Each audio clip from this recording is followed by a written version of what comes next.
This is my man, Ryan, from Nerds on Call. All right, this is a big topic right now. People are talking about video games again, the violence in video games, who should be playing, da-da-da. Does it have an effect on you emotionally when you're playing them? Yes. Well, the good news is they're both helpful, maybe a little bit harmful. So we're gonna dig into some of the research. So Donald Trump recently said after the Florida shooting that maybe video games and violent media is the cause, and that should be looked into. So he invited video game industry leaders up to Washington on March 8th to chat with him about that.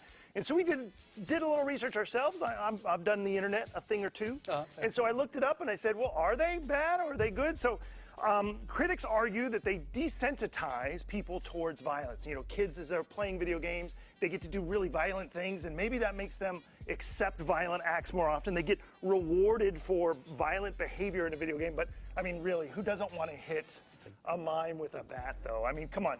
So it also teaches children that solving problems or conflicts with violence sometimes is a good thing, right? I mean, that all sounds really bad. That's what the critics are saying. So the American Psychological Association in August of 2015 said that research demonstrates a link between violent video game use and both an increase in aggressive behavior and a decrease in pro-social behavior like empathy and moral engagement, right? Okay. That sounds really bad, too. That does sound bad. And the American Academy of Pediatrics in July of 2016 said video games that use human or other living targets or award points for killing teaches children to associate pleasure and success with their ability to cause pain and suffering to others.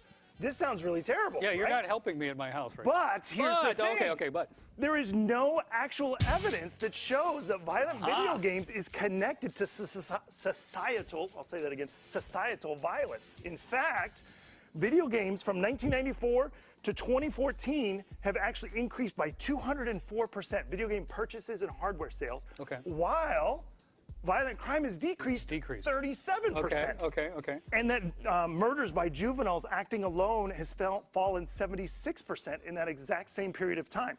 And violent crime, this is the juvenile violent crime index arrest rate, has dropped 63% from 1994 to 2012.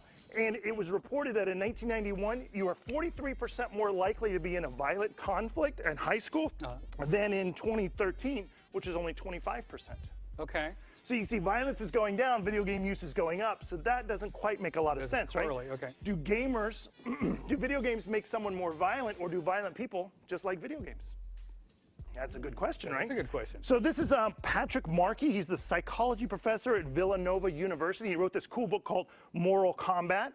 And on this, he talks about the fact that video games, immediately after use, it increases your acceptance towards violence. And one of the examples he gave is people were more likely to give spicy hot sauce to people who don't like spicy food.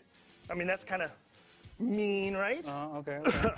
It also temporarily increases aggression, but it does the same thing as when you watch a movie. It's the same kind of reaction you have. If you watch a sad movie like Fault in Our Stars, you're going to be sad, but it doesn't make you clinically depressed. Right? And so video games is the same way. There's a temporary reaction to this violence, and your aggressions go up, but it's temporary. It eventually goes away. By the way, just showing that makes me want to cry. So there was an economic study published in February of 2016 about violent video games and violent crime. And what it found is that societal violence decreases the weeks after a big video game release. That's weird, right?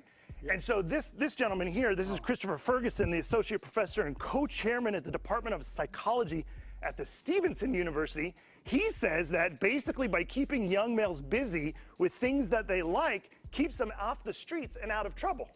So maybe giving them video games makes them more aggressive, but it makes them aggressive towards something that's innate rather than regular people. Fascinating. Isn't that pretty cool? Okay, we're out of time. Unfortunately, this is fascinating. There's going to be more on our blog. We wrote a big article about it. So if you're really interested in this subject and you want to see some of the more statistics, just go to callnerds.com/blog.